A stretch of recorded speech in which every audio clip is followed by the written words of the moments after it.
Imagine करिए आप एक कमरे में आराम से बैठकर अपने भाई के साथ टीवी देख रहे हैं। आप दोनों मस्त चिल कर रहे हैं। उतने में मम्मी की खिड़की से आवाज आती है कि पैर जरा समेट कर ढंग से बैठो।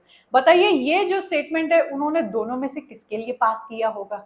थोड़ी देर के बाद उसी कमरे से पापा गुजर रहे होते हैं एंड वो कहते हैं कि पूरा जीवन बस फुटबॉल ही देखना है, कुछ कमाने के बारे में भी सोचना है। अब बताइए, ये स्टेटमेंट किसके लिए कहा गया होगा? अगर आपका पहला आंसर लड़की है और दूसरा आंसर लड़का है, तो आप लोग बहुत ही अच्छे एग्जाम्पल्स हैं इंटरपेलेशन के, जो हमारी सोसाइटी ने क्रिएट किया है as fixed realities and stereotypes and ideologies, जो हमारे दिमाग में फिट कर दी गई हैं। ये फेमस टर्म्स आपके ल्यूइस अल्थ्यूजर के हैं, जो एक बहुत ही फेमस मार्क्सिस्ट हैं, स्ट्रक्चरल मार्क्सिज्म को प्रपोज करते हैं। एंड इनके ये जो इंपॉर्टेंट टर्म्स है, आइडियोलॉजी एंड इंटरपेलेशन, जो बहुत आसान है, कई बार हमारे एग्जाम में पूछे गए हैं, वो आज के इस वीडियो में हम लोग बहुत ही आसान एंड रिलेटेबल एग्जाम्पल्स के थ्रू समझने वाले हैं। इससे पहले अगर आपने मेरा टेलीग्राम चैनल ज्वाइन नहीं किया है तो जरूर से इसको ज्वाइन कर लीजिएगा। यहाँ पे मेरे कई सारे free PYQ test series and polls मिल जाते हैं, जो आपकी इंग्लिश लिटरेचर की जर्नी में बहुत ज्यादा हेल्प करेंगे। इसी का ही जो आपका पेड वर्जन है उसको भी आप अवेल करा सकते हैं, जहाँ पे आपको सिग्रीगेटेड सेक्शन वाइज क्वेश्चंस को प्रैक्टिस करने को मिल जाएगा। अगर आप इंटरेस्टेड हो मेरे पेड कोर्सेज को चेकआउट करने में, बहुत ही आसान भाषा में सारी थ्योरीज को आप पढ़ना चाहते हो with examples and with all the terms की एक्सप्लेनेशन, तो हमें आप इस पर्टिकुलर नंबर पे मैसेज करें एंड आपको फ्री डेमो वीडियोस मिल जाएंगे।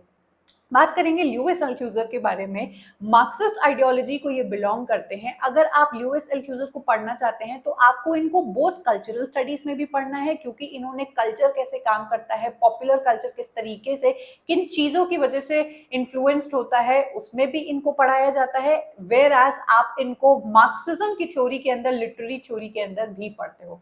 ये एक ऐसे आपके मार्क्सिस्ट फिलोसोफर है जो ओरिजिनल मार्क्सिस्ट आइडियोलॉजी से बिल्कुल भी सहमत नहीं थे एंड उसका विरोध करते रहते थे, क्योंकि आपके ल्यूइस अल्थ्यूजर हिस्टोरिकल मटेरियलिज्म के बारे में बात ना करके, जो आपके ओरिजिनल मार्क्सिस्ट बंदे थे, जैसे आपके कार्ल मार्क्स वगैरह, जो क्लास स्ट्रगल के बारे में बात करते हैं, उसके बारे में बात ना करके ये बात करते थे आपके सोशल स्ट्रक्चर्स के बारे में। आपके ल्यूइस अल्थ्यूजर का मानना था कि जो एक इंसान का बिहेवियर होता है वो उसके सोशल स्ट्रक्चर से आता है।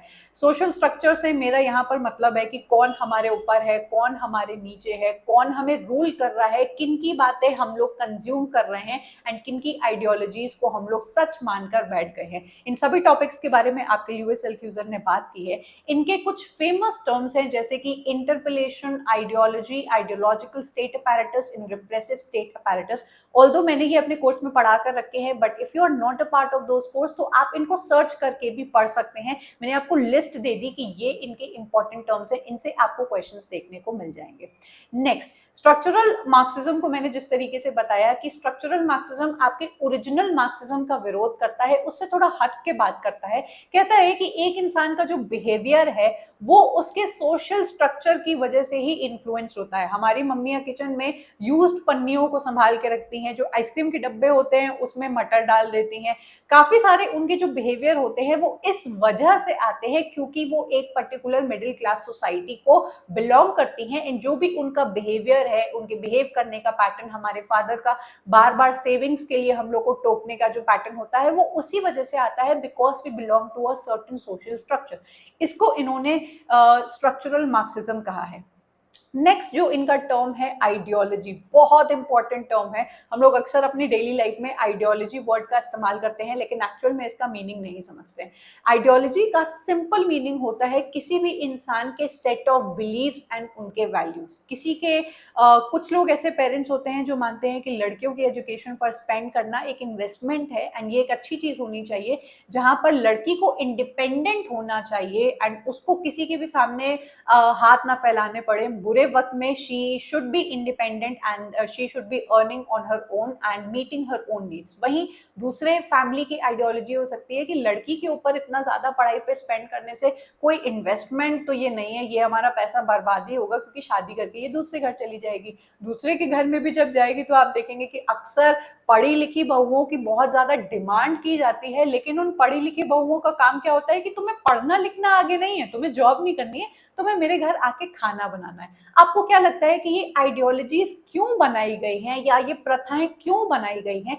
ताकि आप एक सोशल ऑर्डर को सेटिस्फाई कर सको। जो भी सिस्टम आपका आज तक चलता आया आ रहा है, चाहे आपकी कैपिटलिस्ट सोसाइटी या प्रोड्यूसिंग सोसाइटी ने बना के रखा है, या एक फैमिली का जो बिल्कुल हेड मेंबर होता है उसने कुछ आपके रूल्स एंड रेगुलेशंस बना के रखे हुए हैं कि आपकी बहू को इस तरीके के कपड़े पहनने हैं, उसको जॉब पे नहीं जाना है, ये चीजें करनी है, वो क्यों बनाई गई है? वो क्या उनकी एक्चुअल आइडियोलॉजी है या फिर एक सिस्टम है जो उनके ऊपर थोपा गया एंड वो दूसरों के ऊपर थोपने की कोशिश कर रही हैं?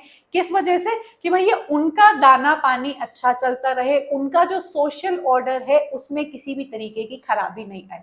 सो जब भी हम लोग आइडियोलॉजी के बारे में बात करते हैं, ये सिंपल किसी भी इंसान की set of beliefs and values होती हैं जो रिफ्लेक्ट करता है उनके इंटरेस्ट के बारे में, कि वो किस सोशल ऑर्डर को बिलीव करते हैं, किन चीजों को वो मानते हैं एंड किस पर्टिकुलर सोशल स्ट्रक्चर से आते हैं। ध्यान दीजिएगा, फंक्शन होता है आपकी आइडियोलॉजी को सिर्फ और सिर्फ जस्टिफाई करना एंड सोशल ऑर्डर को मेंटेन करना। क्यों एक स्कूल में या फिर एक पर्टिकुलर यूनिवर्सिटी में आपसे किसी ना किसी तरीके की चीजों को मनवाया जाता है कि इतने पर्टिकुलर टाइम पे ही आपको आना है, आपको यही कपड़े पहनकर आना है, these are the things you can not do inside the premises. क्यों? क्योंकि उस पर्टिकुलर जगह का एक सोशल ऑर्डर बना रहा है। इसी चीज को जब आप बड़े रूप में देखते हो, चाहे एक फैमिली के अंदर, चाहे आप पूरे एक कंट्री के सिटीजन्स के रूप में, आपके ऊपर रूल्स एंड रेगुलेशंस आइडियोलॉजीज के नाम पर इसीलिए थोपी जाती हैं ताकि एक पूरा सोशल ऑर्डर बना रहे, कोई भी इस सोशल ऑर्डर को क्वेश्चन ना करे और इससे बाहर निकलने की कोशिश ना करे।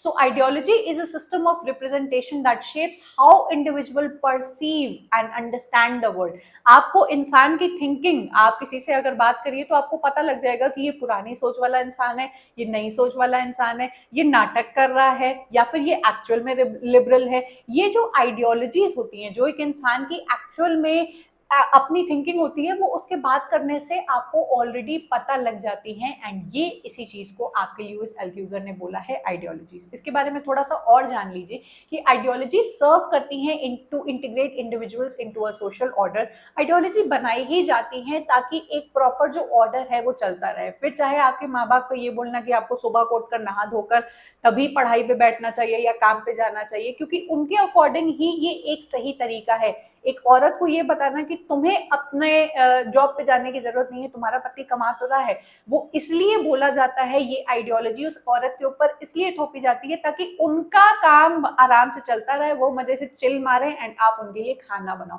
इस चीज को कहते हैं आइडियोलॉजिकल सिस्टम, जिसको आपके दिमाग में इंटरपेलेट कर दिया जाता है, घुसा दिया जाता है, आप सब्जेक्ट बन जाते हो एक पर्टिकुलर सोसाइटी या फिर आइडियोलॉजी का।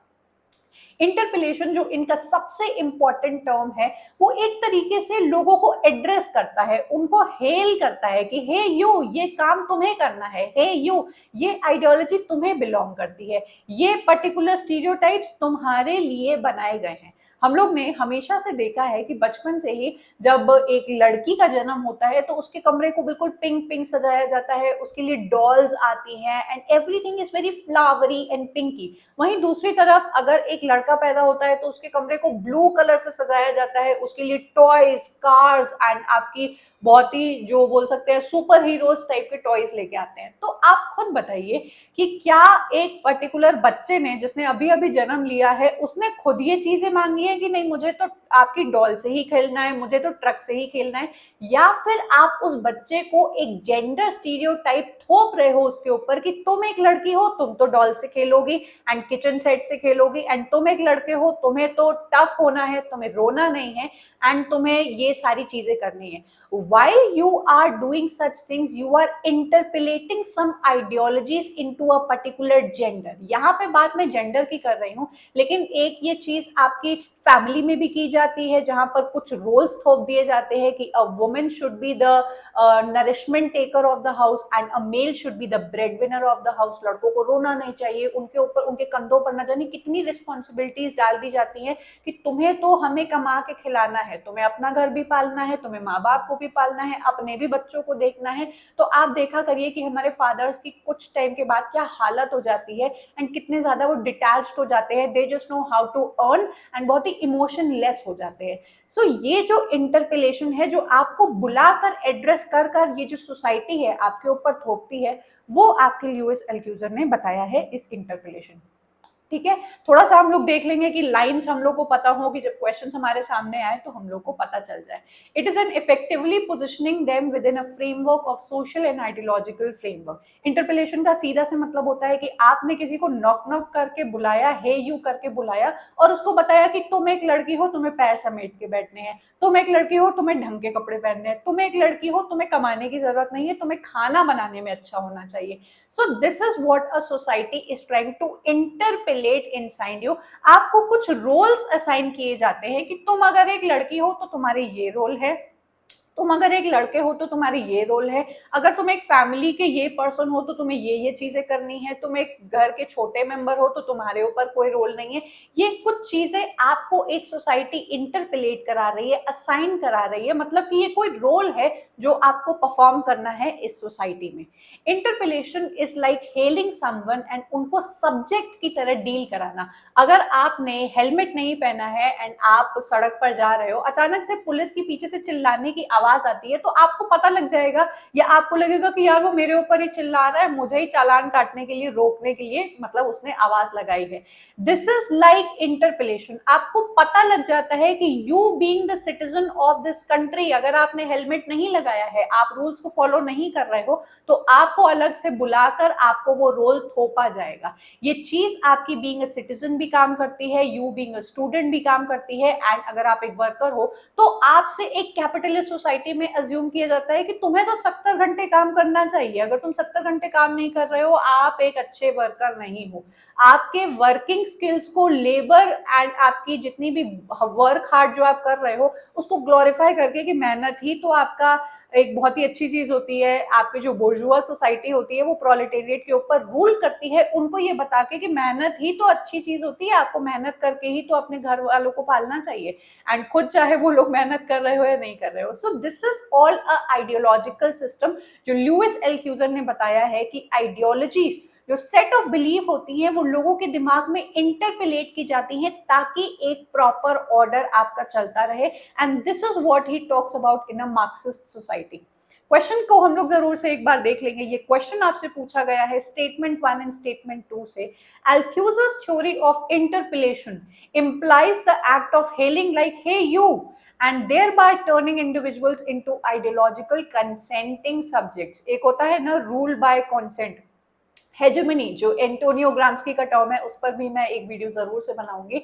आपको जब बुलाकर स्पेशली बताया जाता है कि तुम्हारा ये रोल है एंड आपको इस तरीके से बता दिया जाता है कि आपको लगता है कि हाँ यार मेरा तो रोल बीइंग अ लड़की यही है कि मैं अपने घर का ध्यान रखूं, घर को साज सजावट करूं एंड घर की सफाई करूं एंड सबको अच्छा खाना खिलाऊं। ये सोसाइटी आपको बता देती है एंड आपकी इच्छाओं को मार देती है एंड आप इस बात को मान भी लेते हो। You become consenting subjects. इसको कहते हैं रूल बाय कंसेंट, की आपकी ही मर्जी से आपके ऊपर रूल करना। कैसे? आपके दिमाग में कुछ आइडियोलॉजीज को फिट कर देना, आपको शर्म का रूप दे देना कि अगर तुम ऐसा नहीं करोगे तो तुम एक अच्छी माँ नहीं हो, तुम एक अच्छी एक लड़की, एक बीवी, एक बहू नहीं बन सकती। तो आपको लगने लगता है कि नहीं, ये जो बात कर रहे हैं वो सही है and I must give up my dreams and everything for fulfilling their dinner details and everything. ठीक है, तो ये वाला पॉइंट बिल्कुल सही हो जाता है कि इंटरपेलेशन का मतलब होता है आपको बुलाकर आपको कंसेंटिंग सब्जेक्ट्स बनाना।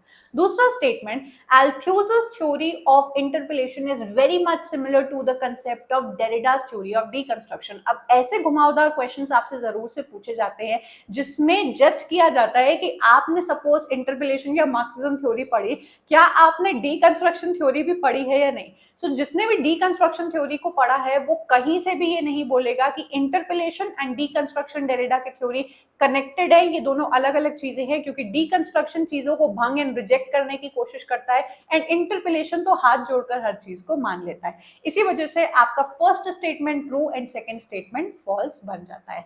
देन आपके लिटरेरी थ्योरी के जो फेमस टाइप के क्वेश्चंस है कि 4 टर्म्स कॉइन कर दिए जाएंगे एंड बोल दिया जाएगा कि बताओ ये टर्म्स किसने कॉइन किए हैं। सो लुइस एल्थ्यूजर का ये जो फेमस टर्म है इंटरपेलेशन आपसे पूछा गया है। जैक डेरिडा का डीकंस्ट्रक्शन हमें दिखाई देता है। हेजेमनी हमारे एंटोनियो ग्राम्स्की का फेमस टर्म है and then we have habits जो पियोरे बोर्डियो का टर्म है। मैंने ये सभी टर्म्स अपने कोर्स में पढ़ा के रखे हैं, आप चाहो तो पढ़ सकते हो, नहीं तो इनको सर्च करके आपको पढ़ना चाहिए। ठीक है, अगला क्वेश्चन देखिए, इंटरपेलेशन अगेन हमसे पूछा गया है जो कि बिलोंग करता है आपकी मार्क्सिस्ट थ्योरी से। कभी कभी ऐसे भी टाइप के क्वेश्चंस आते हैं जब आपसे ये ना पूछ के कि ये कौन से राइटर ने कॉइन किया है, सीधा थ्योरी डाल देंगे, अब दिमाग लगाते रहो कि यार इंटरपेलेशन को तो मैंने ल्यूइस एल्थ्यूजर में पढ़ा था, ल्यूइस एल्थ्यूजर तो मार्क्सिस्ट थ्योरी को बिलोंग करते हैं, एंड उससे आपको ये आंसर मिलेगा। अपोरिया, स्केप्स, मिरर स्टेज, जो आपके लका का टर्म है, लका आपके किसको बिलोंग करते हैं, साइको एनालिसिस थ्योरी को, उससे आपके ये क्वेश्चंस बनते हैं। तो जरूर से इन क्वेश्चंस को आप लोग ध्यान दीजिएगा।